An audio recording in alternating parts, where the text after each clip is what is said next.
Dear student, स्वागत है आप सबका।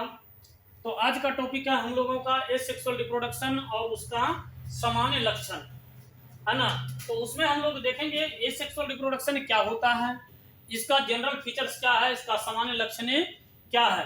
तो चलिए देखते हैं एसेक्सुअल रिप्रोडक्शन क्या होता है। एसेक्सुअल रिप्रोडक्शन में हम कह सकते हैं कि यह प्रजनन का वैसा प्रकार है जिसमें नए जीवों, नए संतति, न्यू ऑफस्प्रिंग, न्यू इंडिविजुअल का निर्माण बिना युग्मक संयुग्मन का होता है ना। अब जो है एसेक्सुअल रिप्रोडक्शन का सामान्य लक्षण देखते हैं, और ये जो एसेक्सुअल रिप्रोडक्शन का क्रिया होता है यह निम्न स्तरीय जीवों में होता है ना। उसके बाद जो है असेक्सुअल रिप्रोडक्शन का जनरल फीचर्स देखते हैं। तो असेक्सुअल रिप्रोडक्शन का जनरल फीचर्स नीचे दिया गया है। सबसे पहला इसका जनरल फीचर्स है यह यूनिपेरेंटल होता है ना। मतलब यह एक जनकीय होता है, अर्थात इसमें केवल और केवल एक ही जनक, एक ही पेरेंट्स भाग लेते हैं, है ना। इसमें जैसे हम लोग देखें कि यहाँ भी देखें कि ये जो है बिना युग्मक संयुग्मन का होता है, तो अब बिना युग्मक संयुग्मन से कैसे न्यू संतति बनेगा। तो इसमें हम लोग देखते हैं कि जैसे एक अमीबा है, यह अमीबा धीरे धीरे लंबाकार संरचना लेता है और इसके अंदर जो न्यूक्लियस है ये भी लंबाकार रूप ले लिया। अब जो है कुछ समय के बाद फिर क्या होता है कि इसका न्यूक्लियस दो भाग में टूट जाता है। एक टुकड़ा न्यूक्लियस का जो है ऊपर वाला भाग में चला जाता है और एक नीचे वाला।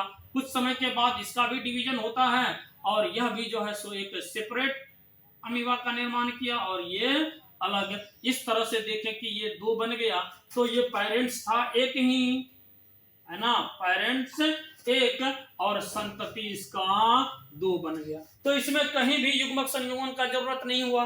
और यह देखें हम लोग कि इसमें केवल और केवल एक ही पेरेंट्स के द्वारा दो नया संतति का निर्माण हो गया। तो इसका हम लोग जब टाइप्स देखेंगे तो सब टाइप इसका देखेंगे कैसे कैसे करके जो है एक ही जनक के द्वारा अलग अलग संतति का, कई संतति का निर्माण ये कर लेता है इस विधि में।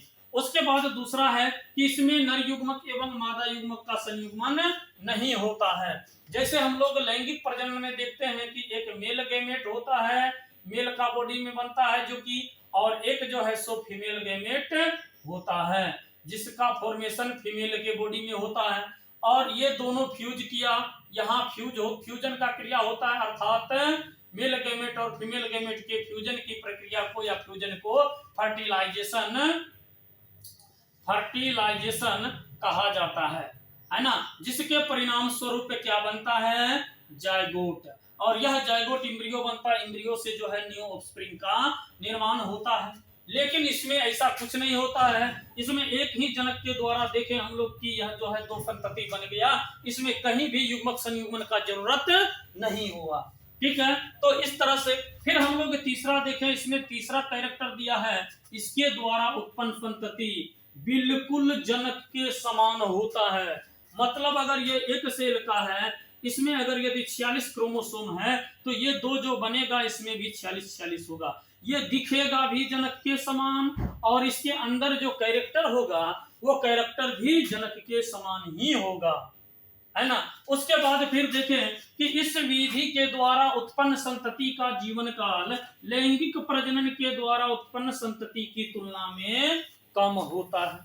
कैसे कम होता है, तो इसमें देखें हम लोग कि एक अमीबा था। यह अमीबा, हम एक ही एग्जांपल को लेके चल रहे हैं हर टॉपिक हर पॉइंट में, है ना। यह अमीबा जो था ये क्या हो गया कि विखंडित होकर के दो बना लिया, है ना, कुछ ही समय में। अगर यदि एक कोशिकीय जीव को, निम्न स्तरीय जीवों को पोषण सही से मिले, आवास उसका सही उसके अकॉर्डिंग हो, तो कुछ ही समय में जो है सो, है ना, कई संतति का निर्माण कर लेता है। लेकिन अगर यदि बहुकोशिकीय जीव का बात करें, उच्च स्तरीय जीव का बात करें जो लैंगिक प्रजनन करता है ना, तो उसमें क्या होता है कि इसमें देखें कि अब जो है सो यह अधिक टाइम अधिक लेता है और अधिक समय में यह प्रक्रिया करता है, ये जीवित भी रहता है अधिक समय तक। लेकिन इसमें क्या होता है कि ये, है ना, यह एक से जो दो बना इसका विनाश हो गया, ये मर गया, अर्थात जो है इसका जीवन काल जो है यही समाप्त हुआ और नया संतति बन गया। तो इसका जीवन काल कम होता है। लेकिन लैंगिक प्रजनन के द्वारा उत्पन्न संतति का जीवन काल काफी अधिक होता है और इस विधि के द्वारा कम समय में अधिक से अधिक नए संतति का निर्माण होता है। तो अधिक से अधिक नए संतति कैसे? अभी तुरंत बोले कि कुछ ही समय में 1 से 2 बन गया, ये 2 से 4 बनेगा, 4 से 8, 16, 32, 64, 128, 256, इस तरह से ये बनते रहेगा, है ना। और कम ही समय में काफी अधिक संख्या में यह जो है सो अपना वृद्धि कर लेगा। लेकिन लैंगिक प्रजनन करने वाले जीव में ये क्रिया संभव नहीं है। वो पहले जैसे जन्म लिए तो कुछ समय तक वृद्धि किए, वृद्धि करने के बाद फिर जो है सो वो सेक्सुअल मैच्योरिटी में पहुंचता है, या प्लांट है तो फ्लावरिंग स्टेज में पहुंचेगा, तब उसमें जो है सो गैमेट बनेगा। गैमेट बनने के बाद उसका गैमेट दोनों का फ्यूजन होगा, फर्टिलाइजेशन होगा, फिर उससे एम्ब्रियो बनेगा, जाइगोट बनेगा, जाइगोट से एम्ब्रियो, एम्ब्रियो से फिर जो है सो धीरे धीरे डेवलप करके फेटस बनेगा, फिर वह फेटस जो है सो उस फेटस में इस तरह का प्रोसेस होगा। तो इसमें बहुत लंबा प्रोसेस है ना। इसलिए यह अधिक समय लेता है और कम संतति को जन्म देती है।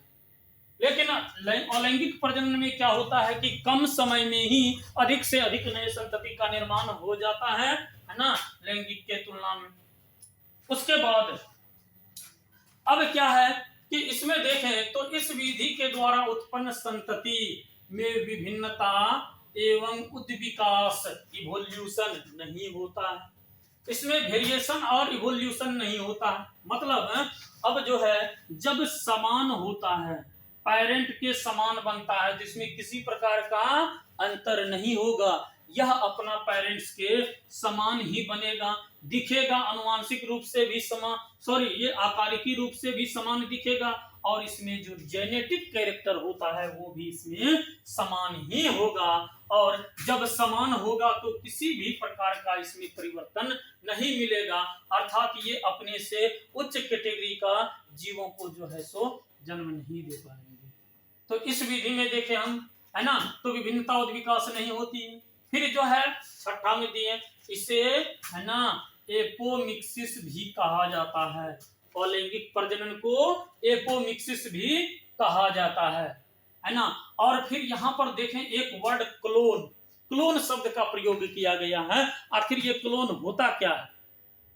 तो अलैंगिक प्रजनन के द्वारा जो जीव उत्पन्न लेता है, वह जीव में अगर आकारिकी और अनुवांशिकी रूप से, मतलब क्या, ये दिखेगा भी जब समान, और इसके अंदर कैरेक्टर, जेनेटिक कैरेक्टर जो है वो भी जब समान होगा पेरेंट के, तो इस तरह के जीव के लिए क्लोन शब्द का प्रयोग किया गया है। और क्लोन के एक सदस्य को, अर्थात क्लोन के सदस्य के लिए रेमेट्स शब्द का प्रयोग किया गया है। तो इसमें हम लोग क्या देखें, अलैंगिक प्रजनन में नर युग्मक एवं मादा युग्मक का संयुग्मन नहीं होता है, उसके बगैर ही नए संतति का निर्माण हो जाता है। जैसे यहाँ देखें, एक ही जीव से 2 नया जीव बन गया, इसमें कहीं युग्मक संयुग्मन का जरूरत नहीं हुआ। उसके बाद देखें इसका सामान्य लक्षण है ना, जनरल फीचर्स में देखें कि यह जो है सो यूनिपेरेंटल है, एक जनकीय है, इसमें केवल एक ही पेरेंट के द्वारा जो है नया संतति बन जाता है। इसमें 2 जनक का कोई जरूरत नहीं है, कोई आवश्यकता नहीं है। इसमें गैमेट का फ्यूजन, जब एक ही जनक रहेंगे तो गैमेट का तो जरूरत है नहीं, है ना। उसके बाद देखें इसके द्वारा उत्पन्न संतति जब एक के द्वारा होगा, है ना, चाहे वो कायिक खंडन के द्वारा हो, द्विविखंडन के द्वारा हो, मुकुलन के द्वारा हो, है ना, तो यह जो है सो क्या होगा, जनक के समान होगा। इस विधि के द्वारा जब 2 जीव भाग लेगा तब ना एक नया टाइप का स्पीशीज बनेगा। लेकिन जब 2 जीव नहीं भाग लेता है, तो एक ही जीव जब भाग लेता है प्रजनन में, तो सारा का सारा कैरेक्टर तो इसका आना ही है ना। और इस विधि के द्वारा उत्पन्न संतति का जीवन काल कम होता है, किसके तुलना में? लैंगिक प्रजनन के तुलना में, है ना। और इस विधि के द्वारा कम समय में अधिक से अधिक, है ना। एक तो ये देखें, एक बहुविखंडन होता है प्लाज्मोडियम में, तो प्लाज्मोडियम में जो बहुविखंडन होता है उसमें कम समय में ही काफी अधिक संतति का निर्माण कर लिया जाता है या हो जाता है ना।